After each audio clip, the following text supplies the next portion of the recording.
Muy estimados amigos, Salve María. Sean todos bienvenidos a una charla de formación más en su canal católico Heraldos del Evangelio El Salvador. Para nosotros es una alegría tenerles a todos ustedes en esta charla y aprovechamos a convidarlos a que sean grandes evangelizadores. ¿Cómo? Compartiendo esta charla, dándole like, dejándonos sus comentarios en los videos. Y el día de hoy tenemos un tema que es muy interesante, porque habla de la humanidad en sí, de lo que la humanidad en sí necesita. Somos seres humanos y todos necesitamos de algo muy importante. Y para eso, pues hemos traído a nuestro queridísimo hermano Alejandro para que nos lo explique. Salve María, hermano Alejandro, ¿cómo está usted? Salve María, hermano Juan Andrés, un gusto estar con todos ustedes y también con aquí el hermano Juan Andrés en esta charla de formación y justamente algo tan necesario y tan importante para la vida de cualquier persona humana, no solo católico, sino en general, y muy especialmente para nosotros, porque nosotros le damos ese lado esencial que nuestro Señor Jesucristo nos va a transmitir y nos lo va a enseñar a lo largo de sus enseñanzas y en su persona. Entonces, hermano Juan Andrés, si le parece, vamos a rezar un Ave María pidiendo al Espíritu Santo, al Divino Salvador también, a Nuestra Señora, que nos ilumine. Claro En que el sí. nombre del Padre, del Hijo y del Espíritu Santo. Amén. Dios te salve María, llena eres de gracia, el Señor es contigo. Bendita tú eres entre todas las mujeres y bendito es el fruto de tu vientre, Jesús. Santa María, Madre de Dios, ruega por nosotros pecadores, ahora y en la hora de nuestra muerte. Amén. Sagrado corazón de Jesús, En vos confío. dulce corazón de María, Sed la salvación del alma mía. en el nombre del Padre, del Hijo y del Espíritu Santo. Amén. Bueno, a lo largo de los siglos, por así decir, de las épocas, siempre el pensamiento humano nos hacemos preguntas. Por ejemplo, las famosas preguntas: ¿de dónde vengo? ¿Para dónde voy? ¿Por qué existo? ¿Cuál es mi finalidad en esta tierra, en este mundo? Y varios filósofos, varios pensadores a lo largo de los siglos, de los milenios, han intentado resolver estas preguntas explicando, definiendo qué es el hombre. Y dentro de las definiciones de hombre encontramos la de Aristóteles, que dice justamente que es un animal racional, que es un compuesto ilemórfico, etc. ¿Cuántas definiciones que nosotros tenemos? Es un animal sociable, es un animal, etc. ¿Cuántas? Y hay un autor del siglo XVIII, inglés, que se llama Edmund Burke, que dice así: sabemos y nos orgullecemos saberlo, que el hombre es por naturaleza un animal religioso, que el ateísmo va no solamente contra nuestra razón, sino contra nuestros instintos. Y es muy interesante porque es justamente una de las cualidades, por así decir, en la cual nosotros nos distinguimos de los animales, porque nosotros tenemos ese deseo de conectarnos, por así decir. Vamos a ponerlo ahora, digamos, fuera de la doctrina católica, vamos a ponernos del lado filosófico, ese lado de conectarnos con lo trascendental, conectarnos con lo que está más alto encima de nosotros. ¿Por qué? Porque Dios, y así nos lo explica la Iglesia Católica, inscribió en cada uno de nuestros corazones un deseo de conocerlo, amar y servir a Dios. Claro, esto en la antigüedad, en el Antiguo Testamento, cada uno tenía sus religiones, pero nosotros, con la venida de nuestro Señor Jesucristo, Él nos revela justamente cuál es el perfecto camino para poder adorarlo, servirlo y conocerlo. Y esta definición de un animal religioso es curiosa porque la pone como una característica esencial del ser humano. O sea, sin esto no seríamos humanos, seríamos simplemente animales.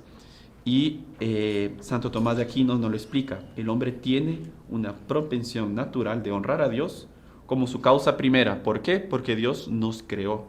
Y como el fin último, porque nuestro deseo, nuestro fin es justamente llegar a Dios. Hermano Juan Andrés, dígame. Hermano Alejandro, no, qué interesante todo eso que cuenta. De hecho, yo creo que no existe ninguna civilización que no haya tenido religión, ¿no?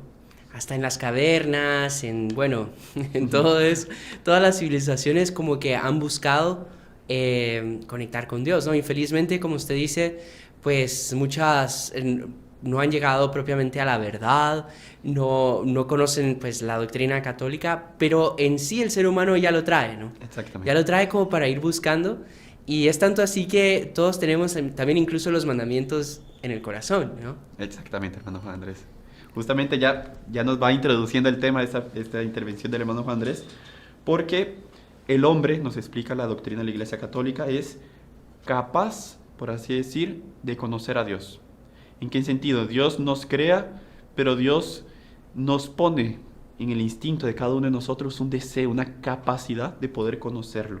Claro, en esta tierra, de una forma pues velada, no tan perfecta, en la eternidad pues mucho más, pero pues en la eternidad vamos a seguir siendo hombres y tendríamos también esa capacidad de conocer a Dios.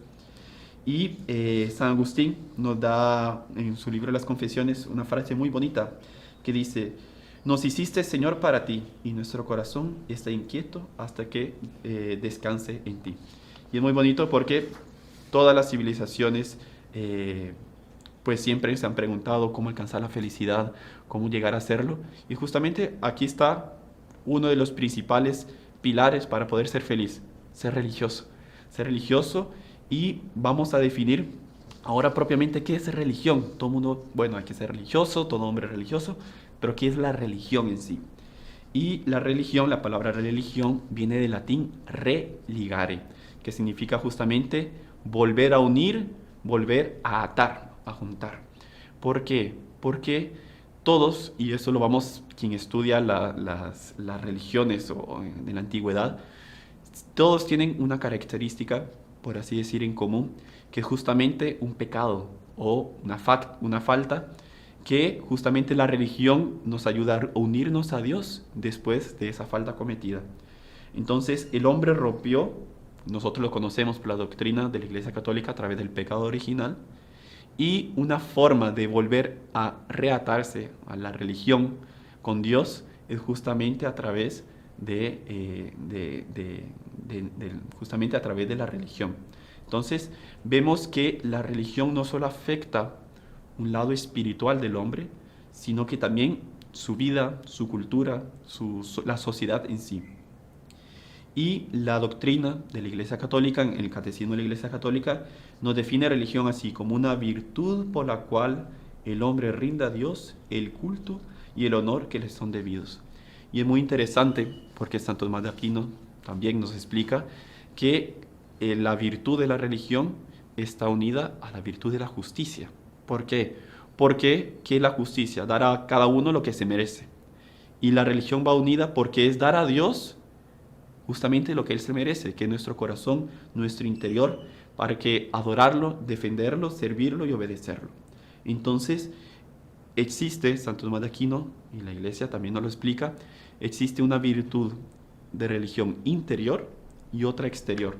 ¿Por qué? Porque justamente el hombre es cuerpo y alma, van acompañados, uno no puede separar al hombre, y la religión, la virtud interior, viene la devoción, la oración, y en los actos externos, el sacrificio y las ceremonias litúrgicas. Por eso la importancia de que las ceremonias litúrgicas sean lo más esplendorosas posibles, justamente para acompañar ese lado espiritual de la religión. También, bueno, ¿qué nos trae? Bueno, ya vemos todo hombre religioso, ya sabemos qué era la religión, y es muy interesante porque Santo Tomás nos explica que la religión no es opcional. La religión no es opcional ni un simple sentimiento subjetivo, sino que es un deber objetivo y racional. Nuestra religión, tenemos que estar unidos con Dios, nuestro Señor Jesucristo, y no es, ay, hoy me siento bien, entonces no voy a rezar. O no, mañana, ay, sí, sentí aquella miseria, aquel pecado, aquel defecto, entonces sí voy a rezar. No, la religión tiene que ser tiene que tener un objetivo, que es justamente nuestra unión con Dios, y tiene que ser racional y no simplemente de sentimiento. El sentimiento entra, claro, hay momentos de consolaciones, de gracias sensibles, pero también no significa que cuando se vayan esas gracias dejemos nosotros de sentir y de adorar propiamente, servir a Dios. ¿Y cuál es la consecuencia de justamente esto? Justamente la felicidad del hombre.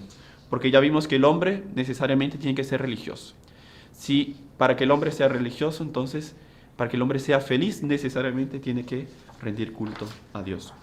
Y nosotros vamos a analizar ahora, como el hermano Juan Andrés nos lo introdujo, la religión en la antigüedad, porque vimos que es una necesidad de todo ser humano y es algo importante, que antiguamente no existía una diferencia entre lo sagrado y lo profano. No existía una diferencia entre, bueno, ahora voy a misa y ahora estoy fuera de misa, puedo hacer todo lo que yo quiera, estoy fuera de la presencia de Dios. No, era una sola cosa. Inclusive hay una frase que es muy interesante de un historiador de religiones que dice: para los hombres de las sociedades antiguas, todo acto tenía un significado religioso, ya que todo era un reflejo de lo divino. Y él, con esta frase, explica muy bien cómo tanto nosotros como católicos, como antiguamente, que no conocían la verdadera religión, pero que intentaban deslumbrar, buscar la verdad, tenían esa coherencia entre lo que ellos pensaban, cómo ellos actuaban y cómo la religión estaba intrínsecamente bien unida en el alma de cada uno de ellos. Hermano Juan Andrés, por favor. No, hermano Alejandro, disculpe que interrumpa tanto, pero No se qué preocupe. lindo eso que acaba de decir, porque de hecho eso es sacralizar el orden temporal, ¿no? Justamente nuestro día a día, si nosotros viviésemos en la presencia de Dios, si nosotros todos nuestros actos fuésemos coherentes y no fuésemos solo católicos a salir a misa, sino que fuésemos católicos la semana entera, ¿verdad? Hay una Qué cosa que se diferencia. llama ser ateo práctico, ¿no? Exactamente. Que, o sea, soy católico, pero en lo práctico, o sea, en mi día a día, en la práctica, mejor dicho, soy un ateo. Vivo como si Dios no existiera, voy al trabajo como si es algo maquinal, bueno, estoy en familia como algo maquinal, pero no soy un católico en mi día a día, ¿no? Entonces, me parece súper lindo eso que usted acaba de decir, hermano Alejandro, y disculpe que sea tan No, por favor, interrumpón. todo lo que necesite, todo lo que quiera. Y bueno, también esto, hermano Alejandro, creo que nos lleva a justamente, si nosotros, el ser humano, pues tiene esa necesidad de tener una religión, de practicar una religión, si tenemos esa dificultad con lo sagrado, pues también hay ciertas cosas que nos ayudan a eso, ¿no? Exactamente. Entonces, no sé si usted puede profundizar pues un poco en eso también, creo que, no sé si es eso a lo que iba a Vamos a entrar entrar en ahora. el tema, sí, sí, Ah, sí. bueno, Vamos perfecto. a entrar en el tema, porque justamente, como estamos comentando, el hombre es cuerpo y alma. Entonces, ¿cómo ayudar al alma para, por así decir, ponerse de puntillas, ponerse así de pie, estar siempre en la presencia del Altísimo, con el cuerpo? Hay ciertos, por así decir, objetos que nos recuerdan y que ayudan al alma justamente a practicar la virtud. Entonces, por ejemplo, vamos a poner un ejemplo así.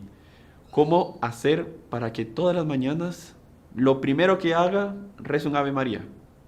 A veces se me olvida, no sé cuánto, paso distraído. Vamos a hacer lo siguiente. Coloca un papelito que diga Ave María, así en la cabecera, un lugar. Cuando usted se despierta, sea lo primero que haga, vea. Entonces usted se despierta y va a ver el papelito, Ave María. Entonces ya reza la Ave María. Y así, por así decir, con el cuerpo vamos ayudando a ejercitar el alma para poder alcanzar y estar siempre en la presencia de Dios y no ser, como el hermano dijo, ateos prácticos. Que ateos, lo que el hermano decía, voy a misa los domingos y todo, pero después, entre semana, no me importa, no rezo, no Ave María, ni señal de la cruz. Entonces eso nos ayuda muchísimo. Y volviendo un poco a la que es propiamente la religión, como ellos en la antigüedad no separaban justamente lo religioso de lo profano, porque no existía propiamente esa distinción. Entonces, ellos tenían como objetivo en las prácticas religiosas antiguas que cada acción, decisión o acontecimiento se concebía como parte de un orden natural o un orden superior del cual Dios o los dioses de ellos, en las antigüedades, digamos, como ellos pensaban, nosotros sabemos que existe un solo Dios, que Dios actúa a través de todo. Entonces, nada pasaba sin el consentimiento de Dios. Algo que a veces nos cuesta hoy en día. Nosotros, si fuésemos, por ejemplo, religiosos como antiguamente, seríamos mucho más santos, se podría decir, que hoy en día. Porque hoy en día a veces puede pasar, hay tal accidente, hay tal enfermedad, tal acontecimiento, me expulsaron del trabajo, se murió no sé quién, un familiar. ¿Por qué? ¿Por qué? nada pasa si no es por un acto de voluntad de Dios. Entonces, como ellos tenían el orden natural, lo veían, pero sabían que era un reflejo propiamente de la voluntad divina. Ellos también hacían sacrificios, todas las religiones antiguamente hacían sacrificios. Y los sacrificios podrían variar. Vamos aquí a separarlos en dos. La primera era para pedir perdón por una falta, o pedir un favor, o en agradecimiento por un don recibido. Entonces, nosotros vemos cómo el hombre, sintiendo su propia miseria, su fragilidad, tiene ese deseo de pedir, y pedir con sacrificio. Estamos viendo sacrificios antiguamente, pues habían de todo, infelizmente, sacrificios de animales, de vegetales, comidas, inclusive sacrificios humanos. Pero nosotros, ¿cómo podemos aplicar esto a nuestro día a día? Sacrificio de sangre espiritual, sacrificio de alma. Nosotros, todo mundo, no hay quien se escape, tenemos sufrimientos. Todo el mundo tiene sufrimientos, pero qué diferencia llevar el sufrimiento de una forma bien llevada. Primero, para pedir perdón por nuestras faltas. Ese sufrimiento me viene, claro, estas miserias yo las siento, claro, pero sabiendo que es Dios que lo permite para yo poder pedir perdón. También hacían rituales, hacían ceremonias. Estas prácticas solían estar regidas por una estructura fija, o sea, era como por así un ceremonial, valga la redundancia de las ceremonias, un ceremonial fijo, que era justamente que se realizaba en momentos muy específicos de la vida, a veces de la propia persona, o a veces una vez por año, por las cosechas. Antiguamente existía de todo, ¿verdad? Y otro, por así decir, característica que vemos en las religiones en la antigüedad, era la construcción de templos sagrados, de un lugar, por así decir, ayudar al cuerpo, presentándome en ese lugar, yo saber que ahí voy a ser atendido, ahí voy a entrar en contacto con Dios, con ese mundo sobrenatural que está sobre encima de mí. Y como ellos ponían eso en práctica, construían templos, y eran justamente en sentido de devoción y de agradecimiento. Y junto con los templos, junto con este deseo de sacrificio, habían personas, y aquí entramos justamente en el tema, esta fue como que una introducción, habían personas específicas, y más que específicas, consagradas específicamente para realizar y cuidar de estos templos y los sacrificios, que es justamente el sacerdote. Sacerdotes en la antigüedad, la primera, por así decir, mención que tenemos del sacerdote es en el libro del Génesis. Antes todas las religiones no se encuentran, el anterior, así cronológicamente, es en el libro del Génesis, y es un sacerdote misterioso. Es un sacerdote que, por así decir, aparece de la nada y después desaparece y nadie sabe el fin, que justamente ya han escuchado oír, es Melquisedec. ¿Cómo aparece Melquisedec en la historia? No sé si ustedes se recuerdan, Abraham tenía un sobrino que se llamaba Lot, y los dos trabajaban, etc. Y de repente Lot fue secuestrado por unos reyes de la zona, y Abraham fue a rescatarlo, lo rescató, venció a todos estos reyes, y cuando él regresa de rescatar a Lot, misteriosamente aparece un sacerdote. Vamos a leer aquí las frases de la Sagrada Escritura, si alguien lo quiere buscar, Génesis capítulo 14, versículos de 18 a 20. Y dice: y Melquisedec, rey de Salem, sacó pan y vino. Él era sacerdote del Dios Altísimo, y bendijo a Abraham diciendo: bendito sea Abraham del Dios Altísimo, creador de los cielos y de la tierra. Bendito sea el Dios Altísimo, que entregó a tus enemigos en tus manos. Y Abraham le dio el diezmo de todo. Y esta es una frase que aparece en el Antiguo Testamento, en el Génesis. De repente Melquisedec desaparece en todas las Sagradas Escrituras y solo vuelve en el rey David, en el Salmo, que dice: tú eres sacerdote eternamente según el rito de Melquisedec. Y Melquisedec vuelve a aparecer, es una figura muy misteriosa. Vamos a profundizar un poco en ese personaje. Primero, nosotros vemos que él era sacerdote y rey. Es muy curioso porque generalmente en la antigüedad existía el profeta, existía el rey y los sacerdotes. Y era muy difícil que, por así decir, estas profesiones estuviesen unidas. Y vemos que este es sacerdote y rey. Entonces tiene un liderazgo espiritual justamente por ser sacerdote y rey. Después vemos, tiene un culto monoteísta. Antiguamente existían cultos a varios dioses, pero aquí dice en las Sagradas Escrituras, era sacerdote del Dios Altísimo, no de los dioses. Entonces vemos cómo Melquisedec ya era una figura, un sacerdocio, justamente símbolo de un sacerdote eterno. ¿Por qué eterno? Porque Melquisedec, así como no aparece, no tiene un inicio, aparece así en la historia como de la nada, no se sabe la ascendencia de él, si era hijo de quién, no se sabe, solo aparece en la historia y después desaparece. Y eso da, por así decir, un simbolismo de ese sacerdote eterno. Y recordemos que no existían los sacerdotes del pueblo judío. El pueblo judío vino después con Moisés, la tribu de Leví, pero eso vino mucho posterior, después, y Melquisedec estaba mucho antes en el tiempo, y Melquisedec vemos que la bendición que oferte también es pan y vino, símbolo de justamente de la Eucaristía. Y nosotros vemos que Abraham, por así decir, reconoce la autoridad de Melquisedec. ¿Cómo? Aquí dice la Sagrada Escritura, y Abraham le dio el diezmo de todo. Si no hubiese reconocido, no le hubiese dado nada.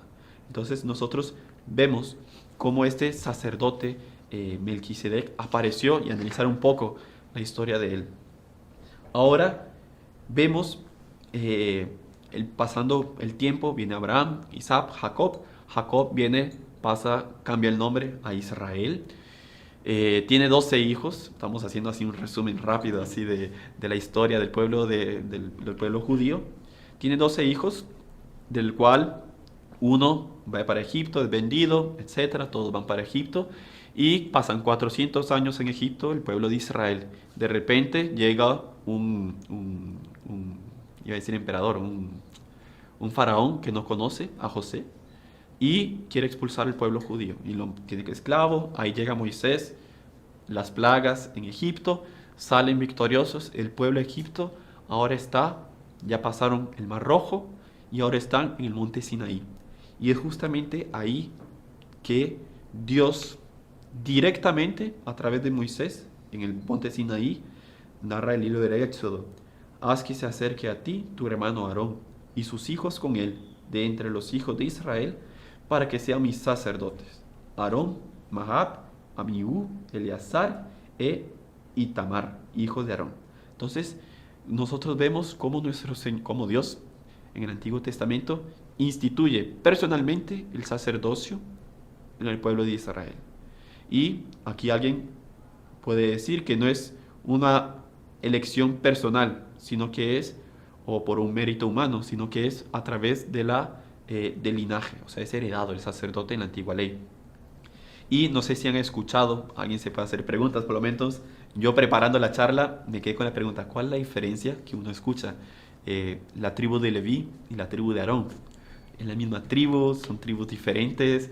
¿Cuál es la diferencia? Y aquí investigando les comparto, Aarón hacía parte de la tribu de Leví. O sea, en general existe la tribu de Leví y tenía varios hijos Leví. Entre los hijos de Leví está Aarón. Y es muy interesante porque Dios escoge a toda la tribu de Leví, pero principalmente a la tribu de Aarón, porque a toda la tribu de Leví está consagrada al servicio de aquel momento. No había templo, recordemos, era una tienda, tabernáculo. La tienda eran los músicos, eran los que ya organizaban los sacrificios, etc. Pero ellos no eran propiamente sacerdotes. Los sacerdotes eran los hijos de Aarón. Los hijos de Aarón eran propiamente los que podían ser sumos sacerdotes. Y nosotros vemos cómo Dios ya desde el inicio coloca una jerarquía, por así decir, religiosa. Entonces, la tribu de Leví en general, pero como figura de sumo sacerdote, la de Aarón. Cada uno tiene funciones específicas.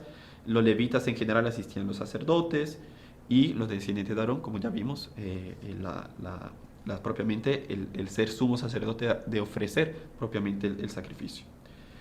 Bueno, ¿cuáles eran las funciones de los sacerdotes en aquella época? Pues primero, sacrificios y cultos. Y sacrificios, habían 3 tipos de sacrificios.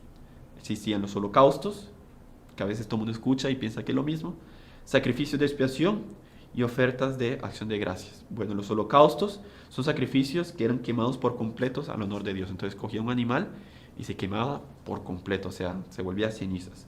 Sacrificios de expiación era para pedir perdón por los pecados del pueblo y del propio sacerdote. Y ofrendas de acción de gracias era justamente para expresar la gratitud a Dios. Pero había un sacrificio que era una vez al año. Se llamaba en la época Yom Kippur, que es justamente el día de expiación, que era el único día en el año en que el sumo sacerdote, el templo era dividido por etapas.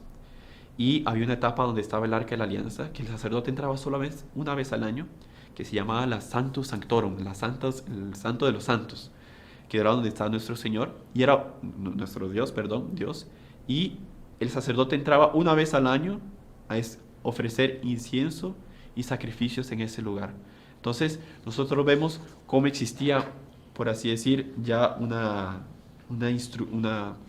jerarquía en los sacrificios que Dios fue instituyendo. Tienen que hacer esto, tienen que hacer, y fue todo por palabra de Dios, por revelación a Moisés.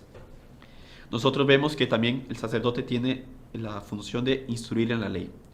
Y nosotros vemos, el libro de Malaquías nos dice, porque los labios del sacerdote han de guardar la ciencia, y de su boca se busca la ley, porque es mensajero del Señor de los ejércitos. Y es curioso que dentro de todo, Dios, casi que un capítulo entero del libro del Éxodo, capítulo 28, explica cómo debe ser la vestimenta del sacerdote. Y explica el simbolismo de la vestimenta. Entonces tenía una túnica de lino, que simbolizaba justamente la pureza y la santidad, y representa la vida dedicada que el sacerdote tenía al servicio de Dios. Debería ser blanca y justamente representando que el sacerdote no puede tener mancha alguna, tanto al ofrecer el sacrificio. También tenía un efod, que es justamente como un chaleco que tenían antiguamente, que era de oro, de lino fino, de lana azul, púrpura y escarlata, que simbolizaba justamente la majestad de Dios, el esplendor de Dios. Y encima de eso tenían como que 12 piedras, sobre los hombros se ponía eso, un chaleco, y tenía 12 piedras al frente, que justamente simbolizaba las 12 tribus de Israel, pero que espiritualmente como que el sacerdote cargaba en sí la responsabilidad sobre esas 12 tribus. Entonces es súper bonito, y eso justamente, basándonos en la doctrina católica ahora, la estola justamente representa eso, por así decir, el peso que el sacerdote tiene que cargar de llevar al pueblo de Dios. Ese era el efod antiguamente. También tenía un pectoral, también tenía un manto azul que justamente representaba la necesidad de la reverencia a Dios, porque ese manto tenía unas campanitas doradas de oro, y cuando el sacerdote caminaba, pues aquel sonido de las campanitas sonando, y todo el mundo escuchaba aquellas campanitas y tenían aquella reverencia justamente a la presencia del sacerdote, que representa justamente la presencia de Dios. También tenía una diadema de oro, una lámina de oro, que estaba inscrito en la lámina santidad al Señor. Y era justamente aquí en la cabeza, porque todo sumo sacerdote estaba consagrado a Dios y que él actuaba como mediador entre Dios y el pueblo. Y tenía un cinturón, que era de lino fino, que bordado con colores, ahí no especifica, pero justamente significa ese servir, porque el sacerdote, claro, su función es justamente servir de instrumento, y justamente eso simbolizaba el cinturón, que es justamente el símbolo, que es por así decir, la pita que el sacerdote se pone, se llama símbolo, y justamente representa también eso, el servicio. Pero nosotros ya vimos los sacrificios, ya vimos el código de vestimenta que Dios puso, vimos cuáles eran las funciones, la jerarquía que existía, pero todo eso era prefigura justamente de un sacrificio mayor que iba a venir posteriormente con nuestro Señor Jesucristo. Entonces vamos a ver las diferencias, por así decir, del sacerdocio de la antigua ley y del sacerdocio de nuestro Señor Jesucristo. Recordemos, el sacerdote de la antigua ley era por herencia, era un linaje humano. Los sacrificios eran repetitivos, todos los días ofreciendo sacrificios por expiación de los pecados. Ofrecían a diario animales.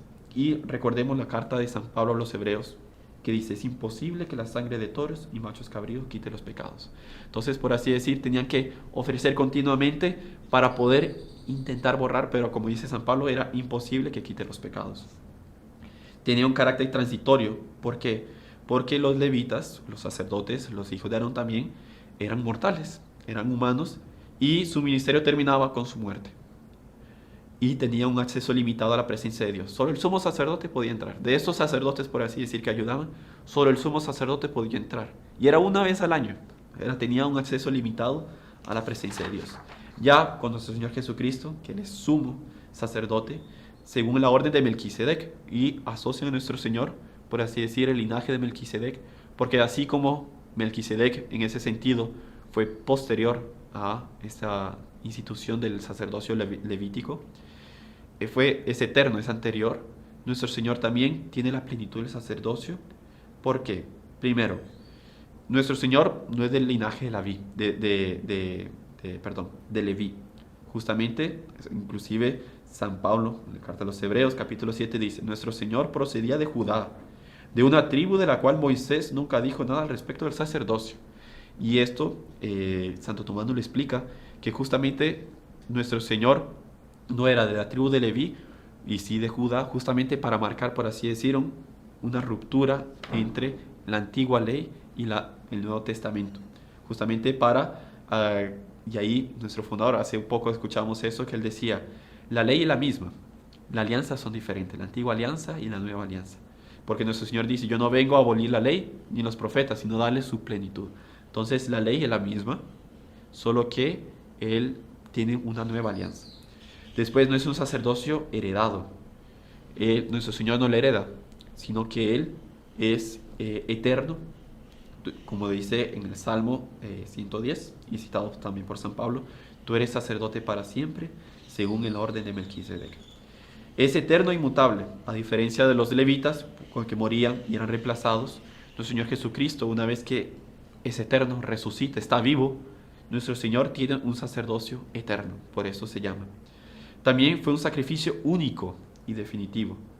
Entonces los levitas repetían los sacrificios y eran ineficaces. Nuestro Señor Jesucristo se ofreció a sí mismo una vez para siempre, como dice San Pablo, para quitar los pecados del mundo. Y tiene acceso pleno a la presencia de Dios. Así como el sumo sacerdote antiguamente entraba una vez al año, nuestro Señor Jesucristo no entra todos los días a un templo, como dice San Pablo, construido por mano de hombre, sino que Él entró al mismo cielo. O sea, Él está en el cielo intercediendo directamente por nosotros delante de Dios. Y es un sacerdocio universal y redentor. Universal porque no se limita solo al pueblo judío, como eran los levitas, sino que a todo aquel que cree en Él, ¿verdad? Y es redentor porque justamente borra nuestros pecados. Entonces, es un sacerdote, nuestro Señor, por así decir, no es por así decir, porque lo es el sacerdote por excelencia. Primero porque Él es santo, Él no tiene pecado. No es como los sacerdotes antiguamente que tenían que ofrecer primero un sacrificio para borrar sus pecados, para poder ofrecer otro sacrificio para borrar los pecados del pueblo. No. Nuestro Señor es santo y no tiene pecado, ¿verdad? Dice la carta a los Hebreos, tal es el sumo sacerdote que nos convenía, santo, inocente, sin mancha, separado de los pecadores y exaltado por encima de los cielos. Y después es un mediador único y eterno, y ahí entra polémicas en la carta de San Pablo, que los protestantes lo cogen porque dice, hay un solo mediador entre Dios y los hombres, Cristo Jesús, hombre también. Pero recordemos que, y es verdad, es el único mediador entre Dios y los hombres, pero existe varios mediadores para poder llegar a nuestro Señor Jesucristo, que justamente tenemos a Nuestra Señora. No vamos a entrar por ese tema porque ya hacemos otra charla de formación. Y es un sacrificio perfecto y eterno. No necesita repetición del sacrificio. Y aquí alguien se podía preguntar, bueno, si no necesita repetición, para qué se celebran las santas misas. ¿Acaso la misa no es una repetición del sacrificio de nuestro Señor Jesucristo? Entonces, ¿para qué? Entonces, si no necesita repetición, ¿para qué las misas? Y recordemos que la Santa Misa no es una repetición del sacrificio, sino que es una perpetuación. Es una palabra diferente, perpetuación. ¿Qué significa? Vamos a explicarlo punto por punto. Entonces, ¿en qué momento fue instituida la Eucaristía? Fue justamente en las palabras de la consagración, en la última cena. Nuestro Señor dice: haced esto en memoria mía. Al decir esto, no está sugiriendo, está mandando a los apóstoles: haced esto en memoria mía. Entonces, Él, por así decir, manda, Él exige a los apóstoles que se repita este sacrificio de la Santa Misa en memoria de nuestro Señor Jesucristo. Entonces, nuestro Señor Jesucristo, en la última cena, anticipa su sacrificio en el Calvario bajo las especies de pan y vino, y ordena a sus apóstoles perpetuar este acto. Hacer esto en memoria mía. Y es curioso, porque quien va al griego y investiga los evangelios y va a esta frase, justamente la palabra que utiliza es anamnesis, que esto no es un recuerdo, sino es una actualización viva y eficaz de un acontecimiento pasado. Es una palabra específica que inclusive ponen que no significa justamente repetición, sino que es una actualización viva, o sea, se perpetúa y eficaz que de un acontecimiento pasado. Entonces, todos que asisten a la Santa Misa, justamente somos, por así decir, transportados espiritualmente a justamente este sacrificio a los pies de la cruz junto con Nuestra Señora. Todos, si cada católico, si nos compenetrásemos en la Santa Misa, que no es un acto simbólico, estoy aquí pues para cumplir el precepto, o bueno, pues me obligaron, estoy aquí. No, es justamente transportarnos de una forma viva y eficaz, o sea, como si estuviese realmente presente a los pies de la cruz de nuestro Señor Jesucristo, dando Él su mostrando su máximo amor a cada uno de nosotros, justamente muriendo por cada uno de nosotros. Entonces, el sacrificio de la misa es justamente esa, no es una repetición, sino justamente esa actualización viva y eficaz en el sacrificio de la misa. Hermano Juan Andrés, por favor. Hermano Alejandro, sabe que aquí un poquito para reforzar todo lo que acaba de decir, hace poco escuchamos una homilía de Monseñor Juan donde él hablaba de justamente la diferencia entre el sacerdocio del Antiguo Testamento y el Nuevo, ¿no? Y él decía que un sacerdote, una persona en el Antiguo Testamento, si cometía un pecado, él ¿cómo tenía certeza de que había sido perdonado? No había certeza. La única certeza es que apareciera un profeta y que el profeta le dijera: Dios te ha perdonado. Y ahí él ya tenía seguridad que había sido perdonado. Pero si no era por eso... Perdonado de aquel pecado y si no comete otro. Exactamente. En cambio, en el Nuevo Testamento basta con ir a la confesión y que el sacerdote nos dé la absolución y que cumplamos pues con los requisitos de una buena confesión, que ya eso es certeza absoluta. O sea, seguridad completa de que estamos perdonados. Qué diferencia, ¿no? O por ejemplo, eso también lo comentaba el doctor Plinio Correa de Oliveira. Imagínense que en el Antiguo Testamento, no sé, por ejemplo, el profeta Elías comulgase una vez. Pero sería en el Antiguo Testamento, comulgó el profeta Elías. Qué impresionante. Y nosotros tenemos la comunión a nuestra disposición, si queremos todos los días, si queremos 2 veces al día. O sea, que es una diferencia tan grande, tan grande, tan grande, y también una misericordia tan grande de Dios de ponernos a los sacerdotes, ¿verdad? Con tanto poder, digamos. O sea, es que es un poder llevado a otro nivel, ¿no? Exactamente, hermano Juan Andrés, y justamente ya, así que coordinados, no fue coordinado, nos introduce el otro tema, que justamente, bueno, eso fue el sacerdocio de nuestro Jesucristo, muy bonito, y bueno, los sacerdotes de hoy en día, ¿no? Cómo participan, cómo es esa relación con nuestro Señor Jesucristo, y el sacerdote católico nos explica la doctrina de la Iglesia Católica. El catecismo dice: actúa in persona Christi capitis, o sea, en la persona de Cristo cabeza, porque aquí vamos a hacer una distinción. Nosotros, por el bautismo, nosotros también participamos del sacerdocio de nuestro Señor Jesucristo. Nosotros participamos, pero no es en persona de Christi Capitis, no es en persona de Cristo en cuanto a cabeza, es una participación en cuanto a bautizados. Sacrificios, todo mundo, holocaustos, todo el mundo puede ofrecer.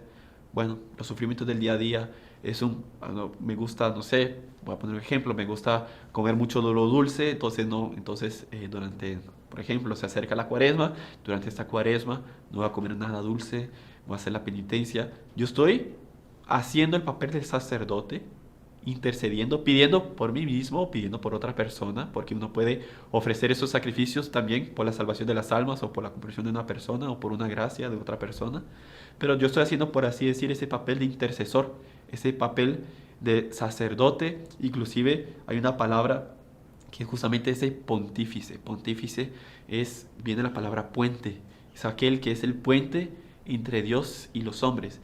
Existe el sumo pontífice, que es el puente por excelencia, por así decir, pero nosotros en cierto sentido podemos ser pontífices en cuanto intercesor, puente entre Dios y uno, entre Dios y las gracias. Claro que esta certeza va a ser como en la antigua ley, no tenemos certeza propiamente de que va a llegar la gracia, tenemos la fe, el deseo, pero cuando es un sacerdote instituido y por la imposición de las manos, con la frase, todo, con la forma, con la materia y todo, nosotros tenemos plena certeza que es nuestro Señor Jesucristo que actúa por medio de este sacerdote.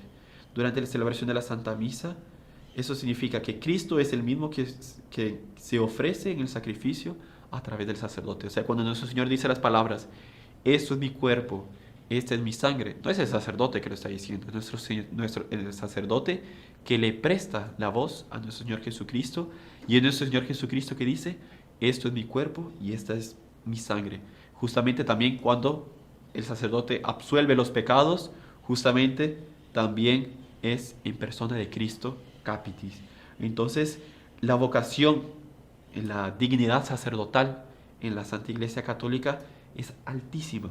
Nosotros vemos que es un sacerdote, el sacerdocio ministerial, fue instituido por nuestro Señor también en la última cena, cuando dice, haced esto en memoria mía. Justamente ahí dice que hay que perpetuar justamente el sacrificio. Y aquí nos explica el Catecismo de la Iglesia Católica.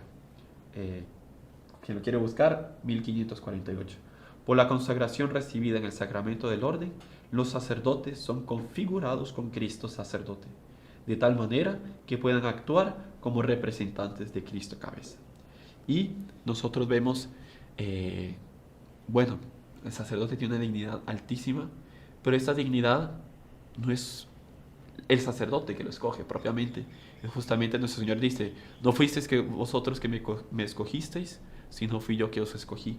Y nosotros vemos que es un llamado, vocación justamente viene de la palabra llamado, que es divino, o sea, Dios da a cada uno y que exige la entrega total al servicio de Dios y de los hombres.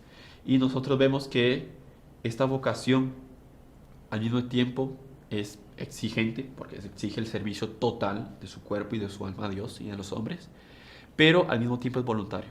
Dios no obliga a nadie, Dios da la vocación, pero es el hombre, por así decir, la persona, el que tiene en ese sentido, el seminarista o el que tiene aquella intriga, y de aquí la importancia de cómo discernir, hermano, cómo discierno si tengo vocación sacerdotal, si, etcétera. Primero, no tomar decisiones precipitadas, ¿verdad? Sino que es saber que es un llamado divino. Y si es un llamado divino, yo ya lo traigo, por así decir, y yo tengo que justamente discernir la vocación sacerdotal dentro de mí. Si realmente yo deseo esa entrega total de mi cuerpo y de mi alma a Dios, justamente yo siento ese deseo, esa propensión, ese deseo. No piense que ser sacerdote es fácil, ser sacerdote es, inclusive los sacerdotes comentaban, la vocación de sacerdote es casi vocación de bombero. ¿En qué sentido? Le llaman en cualquier momento, tiene que administrar siempre que estar dispuesto a administrar los sacramentos, siempre estar... y es curioso porque el sacerdote tiene ese poder dado por Dios, pero no para sí, Por ejemplo, el sacerdote no se puede confesar a sí mismo. El sacerdote tiene que ir a buscar otro sacerdote. El sacerdote no se puede dar la extremunción, etcétera, etcétera. Todos los sacerdotes están justamente puestos al servicio. Y celebrar los sacramentos, proclamar la palabra y ser pastores, o sea, enseñar al pueblo de Dios. Y hay una frase muy bonita de San Juan María Vianney, que es justamente el patrón de los sacerdotes, que decía: el sacerdocio es el amor del corazón de Jesús. Así, cuando veas a un sacerdote, pensad en nuestro Señor Jesucristo. Entonces, cada vez que yo veo a un sacerdote, cada vez que yo lo veo pasar o lo saludo o lo veo en misa, yo tengo que pensar justamente en ese amor que Dios tuvo para llamarlo a él sacerdote, el amor que Dios tuvo a mí y a él para llamarlo a él al sacerdocio. Entonces, y aquí viene un problema. Bueno, hermano, pero bueno, hay sacerdotes y sacerdotes, ¿verdad? Entonces, ¿cómo tener ese equilibrio, etcétera? Y recordemos, el sacerdote, claro, tiene esa gran dignidad, pero al mismo tiempo es un ser humano. Todo ser humano tiene fraquezas, tiene infidelidades, imperfecciones, es normal. O sea, el sacerdote no solo por ser instituido sacerdote ya se vuelve perfecto. No es así, él va a tener luchas mucho más intensas también. Y es justamente lo que San Pablo nos dice en la segunda carta de los Corintios: llevamos ese tesoro en vasos de barro, para que se vea que una fuerza tan extraordinaria es de Dios y no nuestra. Entonces, justamente cuando uno ve, por así decir, un sacerdote con infidelidades, con flaquezas, con miserias, inclusive Dios nos libre y guarde, con pecados, justamente uno ve cómo esa institución es divina, porque no depende, por así decir, de ese vaso de barro, si estuviese completo, si no está rajado, si no está hecho añicos, por así decir, sino de este oro que lleva este vaso de barro. Y esto explica perfectamente el sacerdocio. Aunque los sacerdotes son hombres con debilidades, han sido elegidos por Dios para una misión sublime. Su dignidad no proviene de sus méritos personales, sino de la gracia de Dios que actúa a través de ellos. Y aquí viene a nosotros un llamado especial a respetar la dignidad sacerdotal, porque incluso si un sacerdote es débil y cae en pecado, no deja de ser ministro de Dios. Y hay una frase de San Francisco de Asís que decía: si me encontrase con un sacerdote y un ángel, saludaría primero al sacerdote, porque él tiene el poder de consagrar el cuerpo de Cristo. Y es muy necesario tener ese equilibrio, reconociendo esa dignidad sacerdotal.